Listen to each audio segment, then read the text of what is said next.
سب سے پہلے تو میں اپنی پارلیمنٹری پارٹی کا اور اپنے الائز کا سب سے پہلے شکریہ ادا کرنا چاہتا ہوں کہ جس طرح انہوں نے پوری اس بجٹ میں شرکت کی اور بھرپور طریقے سے شرکت کی، میں آپ سب کا شکریہ ادا کرنا چاہتا ہوں۔ اسپیکر صاحب، اس کے بعد میں آج دعوت دینا چاہتا ہوں اپوزیشن کو اس چیز پہ کہ اس ملک میں 1970 کے بعد سارے الیکشنز کنٹروورشل ہوئے اور ابھی بھی بائی الیکشن سینٹ اس میں بھی کنٹروورسی ہو گئی۔ تو ہم نے بڑی کوشش کی ہے یہ 2 سالوں کے اندر کہ ہم کیا ریفارمز کر سکتے ہیں کہ پاکستان میں بھی الیکشنز ایکسیپٹ کرے، جو بھی ہارتا ہے وہ ایکسیپٹ کرے الیکشنز کو۔ تو اس میں ہم نے پوری ریفارمز تجویز دی ہیں، 1 سال سے پڑھی ہیں، اس کے اوپر کوئی اپوزیشن کی ابھی تک ڈبیٹ نہیں ہوئی۔ تو میں ان کو ریکویسٹ کروں گا کہ یہ تو کوئی گورنمنٹ اپوزیشن کی بات نہیں ہے، یہ تو پاکستان کی ڈیموکریسی کی فیوچر ہے۔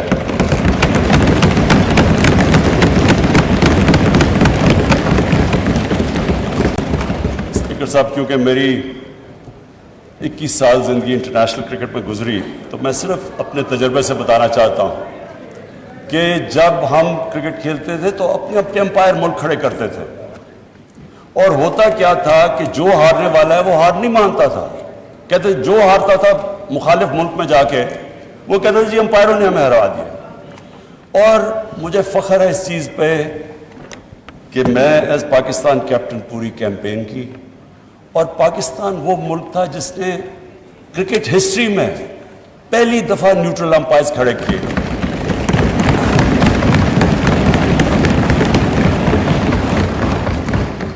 اور آج دنیا کی کرکٹ میں نیوٹرل امپائرز بھی ہیں، ٹیکنالوجی بھی ہے، اور جو ہارتا ہے وہ سب مان جاتے ہیں ہار۔ یعنی سارا جو کرکٹ کے اندر جو فیئرنس تھی وہ اس لیول پہ ہے کہ اب یہ ایشو ختم ہو گیا امپائرنگ کا۔ میں یہ ریکویسٹ کرتا ہوں کہ اب ٹائم آ گیا ہے کہ ہم بھی الیکشنز لڑیں اور کسی کو یہ فکر نہ ہو کہ جی مجھے کوئی دھاندلی سے ہرا دیا جائے گا۔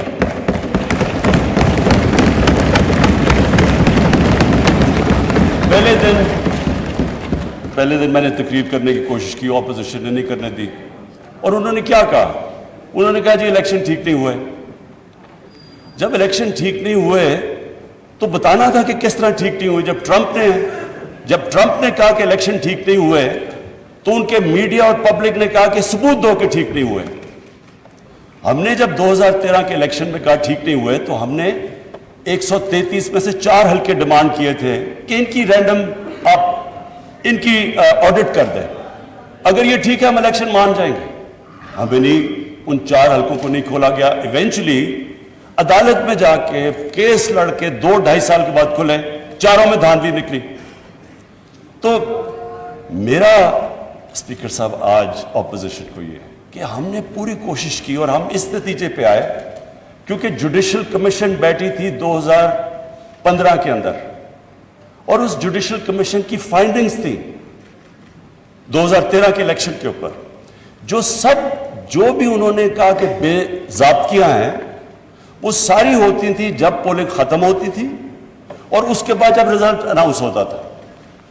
تو ہم نے اس کے اوپر جو سب اپنی ڈسکشن کر کے ایک نتیجے پہ آئے کہ اس کا صرف ایک راستہ ہے، ای وی ایم مشینز۔ وہ کیوں ہیں؟ کیونکہ ای وی ایم مشین جیسی الیکشن ختم ہوتا ہے بٹن دبتا ہے، رزلٹ آ جاتا ہے۔ تو وہ جو سارا پیریڈ ہے اس کے بعد جدھر ڈبل سٹیمپس ہوتے ہیں، جدھر وہ تھیلیاں کھلی ہوتی ہیں، وہ جو ساری چیزیں وہ ساری چیزیں ختم ہو جاتی ہیں اگر آپ الیکشن ختم ہوتے ساتھ ہی رزلٹ آئے، اور پھر پیپر ٹریل ہو کہ جو بھی کویسچن کرنا چاہے تو اس کے پاس موقع ہو وہ جا کے کویسچن کر سکے۔ تو میں اگر ان کے پاس اپوزیشن کے پاس کوئی اور تجویز ہے تو ہم تیار ہیں سننے کے لیے۔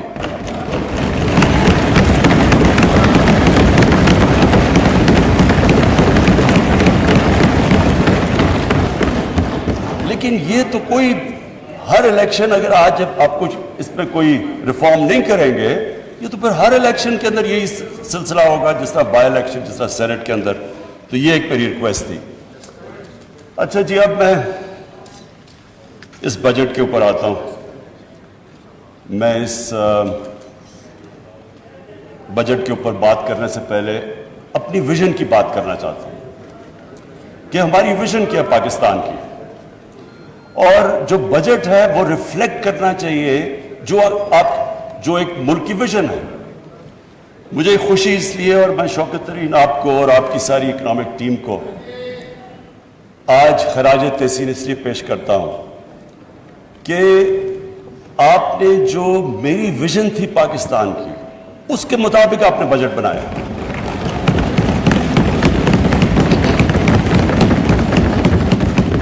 اسپیکر صاحب, جب ہم نے 25 سال پہلے تحریک انصاف کو اس کو شروع کیا پارٹی کو, تو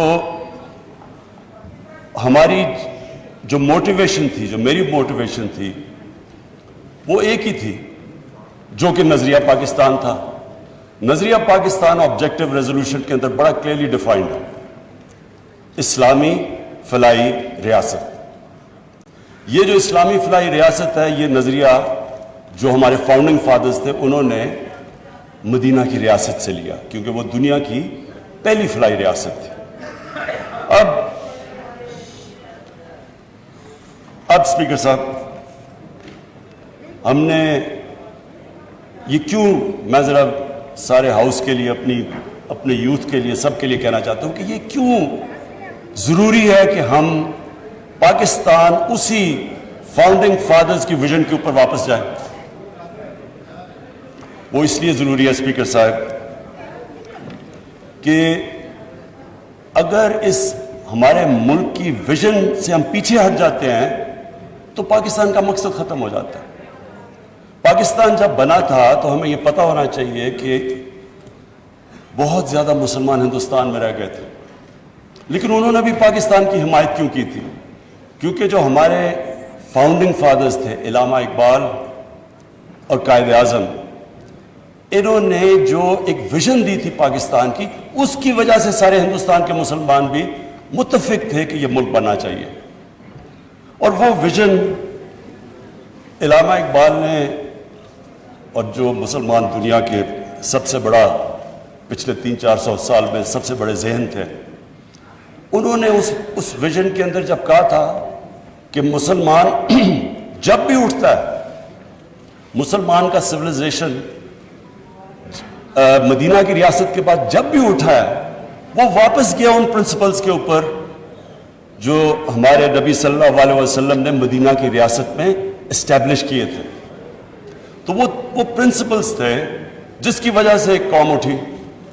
تو میں اسپیکر صاحب آج بریفلی وہ بتانا چاہتا ہوں کہ وہ کیا چیز تھی کہ ایک اتنا عظیم سویلائزیشن کھڑا ہو گیا, اور کبھی اتنی تیزی سے ایک سویلائزیشن نہیں کھڑا ہوا.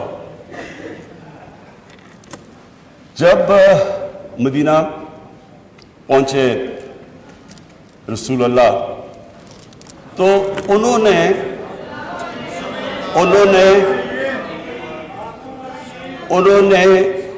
مدینہ کی ریاست میں جو پرنسپلز طے کیے, یہ دنیا کی تاریخ اس کی گواہ ہے کہ ان کے مدینہ کے آنے کے بعد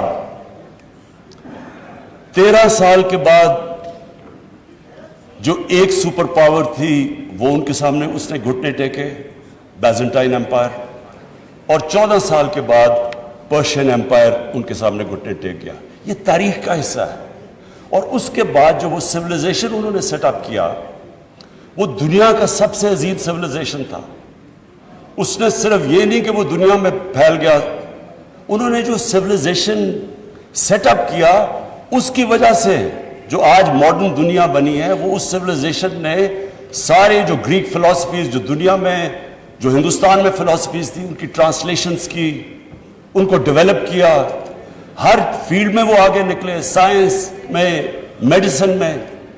اور اس کے بعد وہ جب بعد میں ہمارا جب سویلائزیشن نیچے گیا تو یورپ نے ٹیک اوور کر لیا. تو وہ کیا اصول تھے؟ وہ 3 اصول تھے, اور جو ہم نے اپنی پارٹی بنائی 25 سال پہلے تو ہم نے وہ 3 اصول رکھے: انصاف, انسانیت اور خودداری.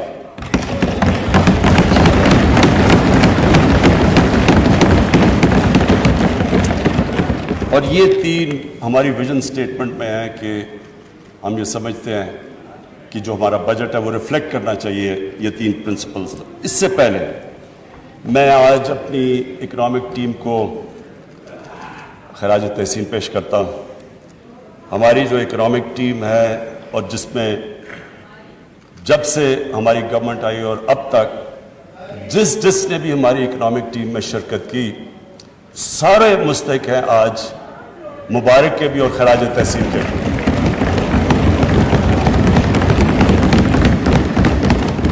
اس ہال میں ہمارے اسپیکرز نے سب نے بتایا کہ کس طرح کا پاکستان ہمیں ملا. جب ہماری گورنمنٹ آئی تو جو سب سے بڑے ہمیں پرابلم تھا وہ جو ٹرم استعمال کرتے ہیں کرنٹ اکاؤنٹ ڈیفیسٹ. جو کرنٹ اکاؤنٹ ہے وہ میں عام لوگوں کے لیے سمجھانے کے لیے کہ کرنٹ اکاؤنٹ کا مطلب یہ ہے کہ ملک میں ڈالرز کتنے آ رہے ہیں اور ملک سے باہر کتنے ڈالرز جا رہے ہیں. اس کا پاکستان کی تاریخ کا سب سے بڑا ڈیفیسٹ تھا. اس کا مطلب یہ کہ ہماری جو کرنسی تھی وہ خطرے میں تھی کیونکہ اتنا بڑا جب خسارہ تھا ڈالرز کی کمی تھی تو ڈالرز نے اوپر جانا تھا, کرنسی نے ڈی ویلیو ہونا تھا.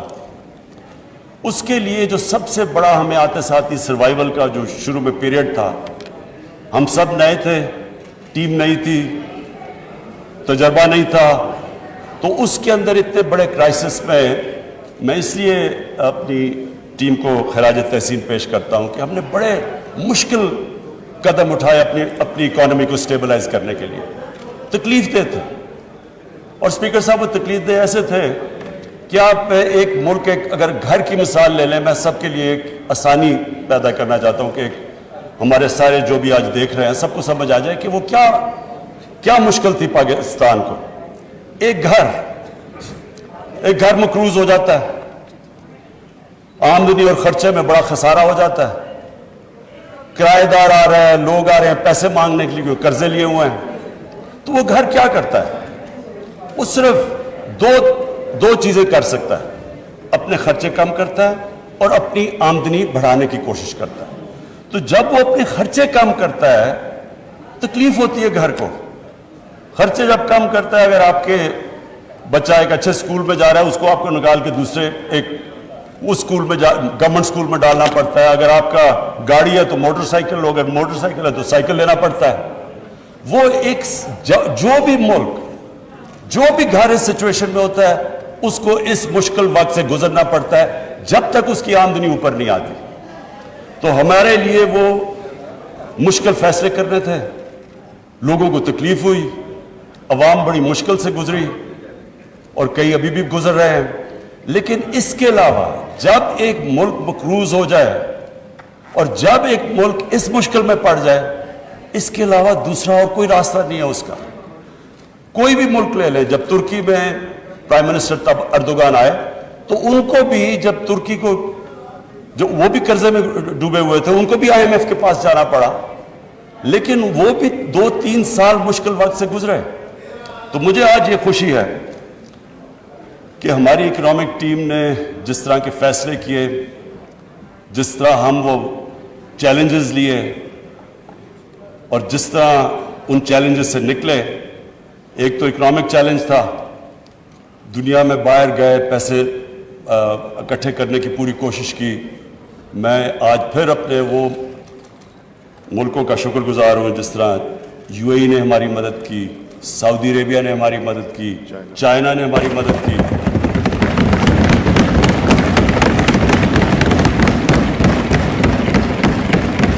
اور انہوں نے ہمیں ڈیفالٹ سے بچا دیا.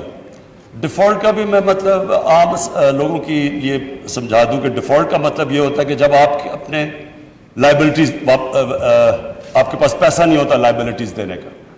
جیسے ہی ایک ملک ڈیفالٹ کرتا ہے تو سب سے بڑا اس کے اوپر جو مسئلہ آتا ہے اس کی کرنسی پہ آتا ہے.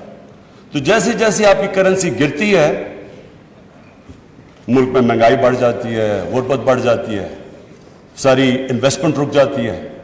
تو ڈیفالٹ سے بچنے کے لیے ایک گورنمنٹس پوری کوشش کرتی ہے اور IMF کے پاس بھی اس لیے جاتی ہے. ہم نے شروع میں جب ہماری IMF سے نیگوسیشنز تھی ہم نے کوشش کی کہ ہم نہ جائیں, ہم نے کوشش کی کوئی اور کوئی طریقہ نکلا ہے, کیونکہ اتنا بڑا خسارہ تھا $20 ارب کا, جو IMF کنڈیشنز دے رہی تھی وہ بڑی مشکل تھی, اس سے لوگوں کو بڑی تکلیف ہونی تھی, اس لیے ہم کوشش کرتے رہے کہ ہمیں کوئی اور سورسز سے پیسہ مل جائے, لیکن آخر ہمیں جانا پڑا, اور IMF کی جو کنڈیشنز تھی وہ مشکل تھی اور اس سے عوام کو تکلیف تھی. اب اس چیلنج سے نکل ہی رہے تھے, کرونا آ گیا, اور کرونا کے اندر ساری دنیا کے اندر جو اگر آپ دیکھیں کہ جو امپیکٹ پڑا ہے کرونا کا ان کی اکانومی کے اوپر, ساری دنیا کے اوپر امپیکٹ پڑا, تو ایک اکانومی جو پہلی تکلیف میں تھی اس کے اوپر سے کرونا آ گیا. میں آج پھر سے, میں پہلے بھی ان کو خراج تحسین پیش کر چکا ہوں اپنی NCOC اسد عمر آپ کی اور آپ کی ٹیم کو.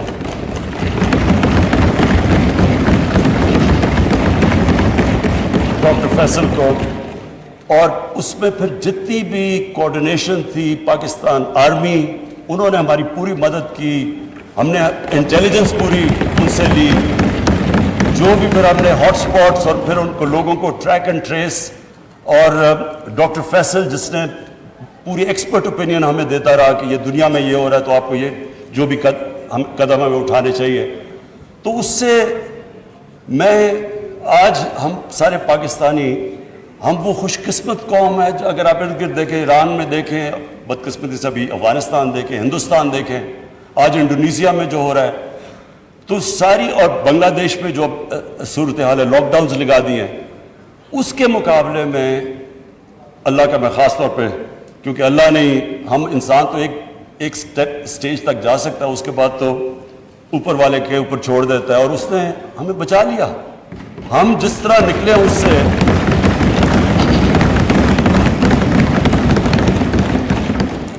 اور میں صرف ایک چیز کہوں گا کہ میرے خیال میں, یہ میرا ایمان ہے اللہ پہ, کیونکہ وہ غریب کی آواز سنتا ہے, ہم اس لیے بھی بچے کہ ہم نے بڑی جلدی یہ فیصلہ کیا کہ ہم پورا لاک ڈاؤن نہیں لگانے لگے, کیونکہ اس میں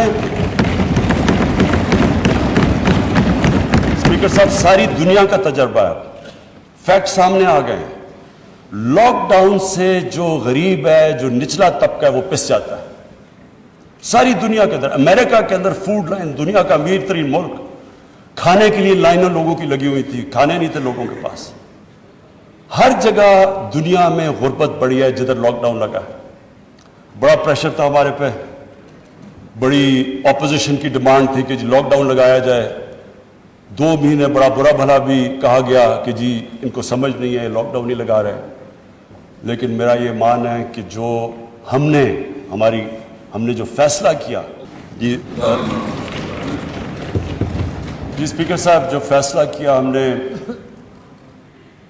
یہ سوچ کے کہ جو ہمارا دہاڑی دار ہے, ہمارے مزدور, ہمارا ڈیلی ویجر جو کہ ویکلی ویجر, وہ گھر میں کھانا ہی تب آتا ہے جب اگر وہ مزدوری کرے. ہم نے جو بڑی جلدی فیصلہ کیا کنسٹرکشن کھولنے کا, اور پھر جو اپنا سارا ایگریکلچر سیکٹر تھا اس کو ہم نے پوری طرح کھولنے کی کوشش کی جلدی سے جلدی. جو وہ ہمارا فیصلہ تھا, میں سمجھتا ہوں, اور ایکسپورٹ انڈسٹری ہم نے جو کھولنے کی کوشش کی اور جلدی, میرے خیال میں جو ہم نے وہ فیصلے کیے, اور پھر ہمارا اسٹیٹ بینک نے زبردست انسینٹیوائز کیا, انہوں نے پوری مدد کی انڈسٹری کی, ہم نے اسمال اور میڈیم انڈسٹری کی مدد کی, ہم نے بجلی میں ان کو جو ہم نے ان کی مدد کی, اور پھر ہمارا جو احساس پروگرام تھا جس میں 1,20,00,000 لوگوں کو صاف اور شفاف طریقے سے جلدی ہم نے ان کو پیسے دلوائے, جو کہ آج ورلڈ بینک ساری دنیا میں ملکوں میں نمبر 4 پہ احساس پروگرام کی افیکٹونیس. 1.5 کروڑ خاندان, ہاں سوری میں یہ کلیئر کر دوں, 1.5 کروڑ خاندان کو پیسے دیے. سو اس کو ملٹیپلائی کریں 6-7 سے. تو اسپیکر صاحب, ہم اس سے اللہ کا شکر ہے بہترین طریقے سے نکل گئے. اکانومی بھی ہم نے اپنے بچا لی, اور کیونکہ ہم نے بڑے فوکس طریقے سے اسمارٹ لاک ڈاؤن یعنی ریسٹرکٹ کر کے ہاٹ سپاٹس کی طرف گئے, لوگوں کو بھی ہم نے بچا لیا. لیکن ایک اور چیلنج تھا جس کا لوگوں کو اتنا زیادہ اندازہ نہیں, کیونکہ وہ وہ چیلنج تھا دیہاتوں کے اندر. لوکسٹ اٹیک ہو گیا. لوکسٹ کا ایک وقت پہ اتنا زیادہ خطرہ تھا, ادھر بھی ہم نے کمانڈ اینڈ کنٹرول سینٹر بنایا. انہوں نے باقاعدہ فخر امام فوڈ سیکیورٹی سے انہوں نے جا کے اس کو سپروائز کیا. اس میں بھی سب انوالوڈ تھے, جس طرح ہماری NCOC تھی. تو لوکسٹ سے بھی اللہ نے ہمیں بچایا اور بڑی محنت کی. عید پہ بھی لوگوں نے کام کیا. تو اسپیکر صاحب, ہم اللہ کا شکر ہے, یہ جو 4% گروتھ ریٹ ہماری تقریباً 4% گروتھ ریٹ آئی, اس کی وجہ یہ تھی کہ ہم نے ایگریکلچر کو پروٹیکٹ کیا.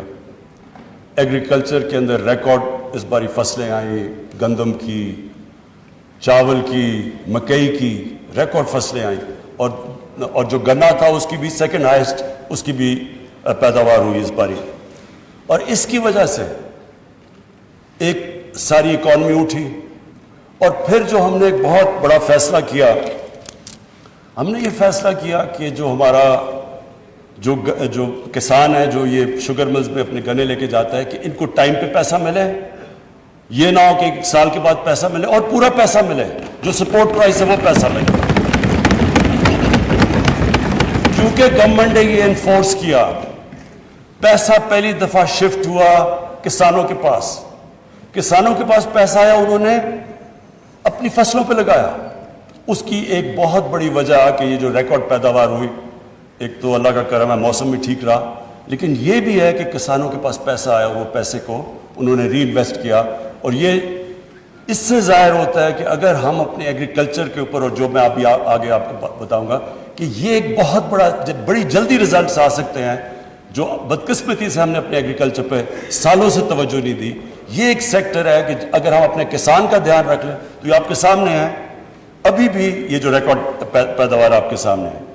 پھر ہماری ایکسپورٹ انڈسٹری, اس کو انسینٹیوائز کیا, اور مجھے بڑی خوشی ہے کہ یہ اس ایک سال کے اندر 17% ہماری ایکسپورٹس بڑھی.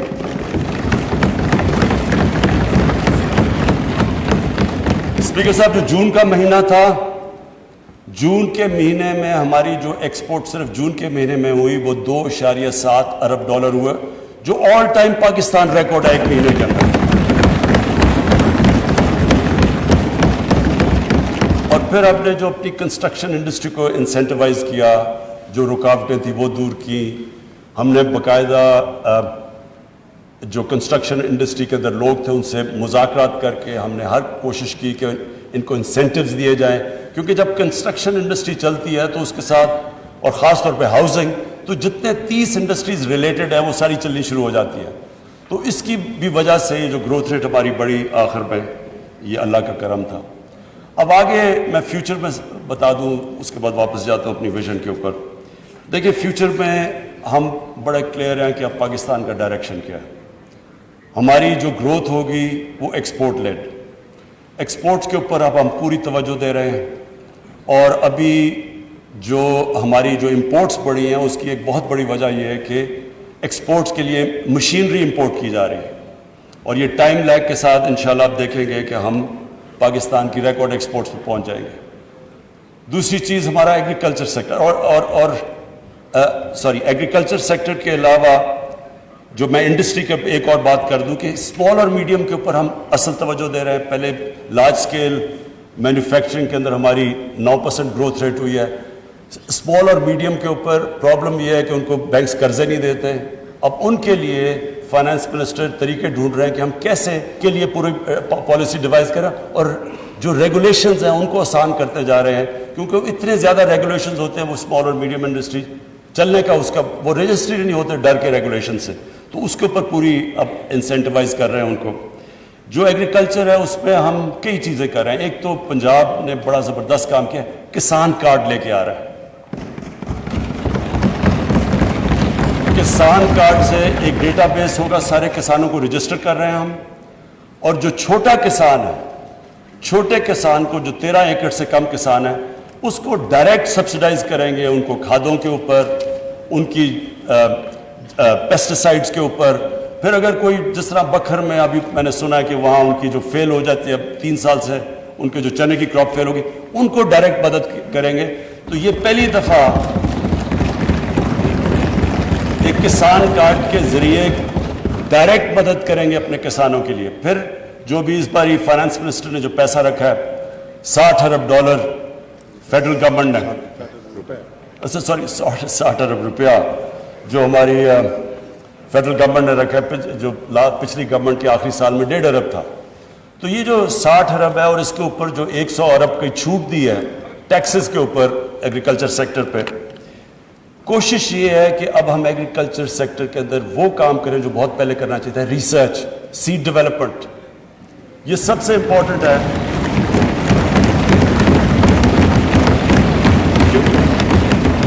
کیونکہ ہماری پروڈکٹیوٹی اگر آپ دوسری دنیا کے ملکوں سے دیکھیں تو پاکستان تقریباً سب سے کم پروڈکٹیوٹی ہے ہماری. تو بڑی جلدی اگر ہم اس پہ کام کر لیں تو جس طرح اس بار رزلٹس آئے ہیں, اور ہمارا آگے مسئلہ بھی فوڈ سیکیورٹی کا ہے کیونکہ ہم اب فوڈ امپورٹر بن چکے ہیں. گندم بھی ہمیں امپورٹ کرنی پڑ رہی ہے, چینی بھی امپورٹ کرنی پڑ رہی ہے, ہمیں دالیں امپورٹ کرنی پڑ رہی ہیں, اور ایڈیبل آئل تو خیر پہلے بھی ہم امپورٹ کرتے تھے.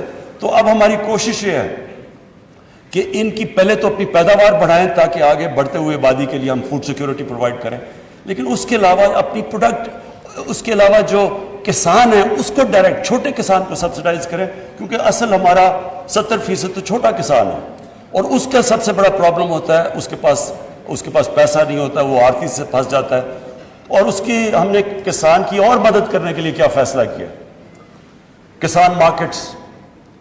یہ چائنا سے ہم نے دیکھا ہے کہ انہوں نے ورچوئل مارکیٹس بنائے ہوئے ہیں جو کسان اور ہول سیلر یا ریٹیلر کو وہ اکٹھا کر دیتے ہیں.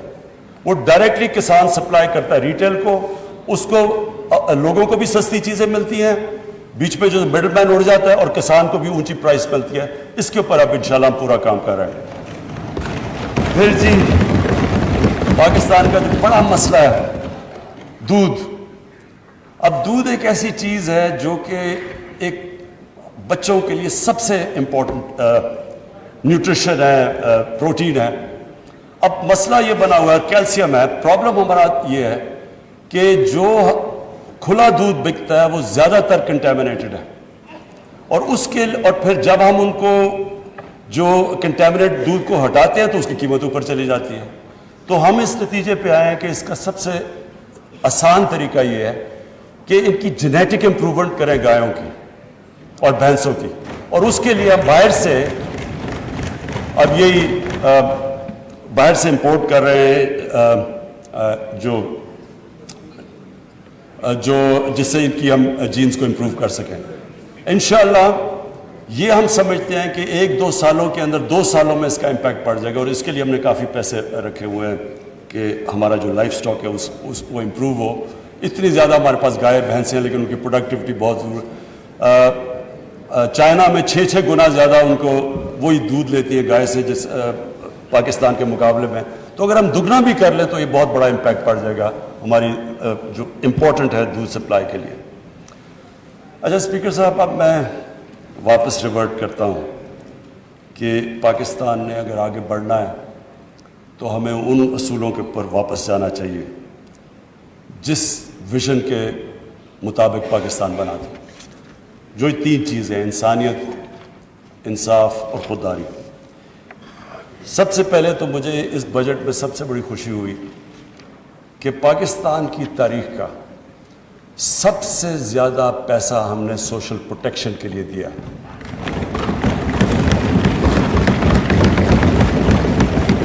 ہماری تاریخ میں کبھی اس کے قریب بھی ریسورسز کبھی بھی نچلے طبقے کو اوپر اٹھانے کے لیے نہیں کیا.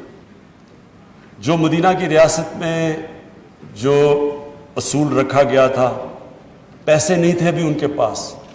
شروع میں مدینہ میں مسلمان بڑے غریب تھے,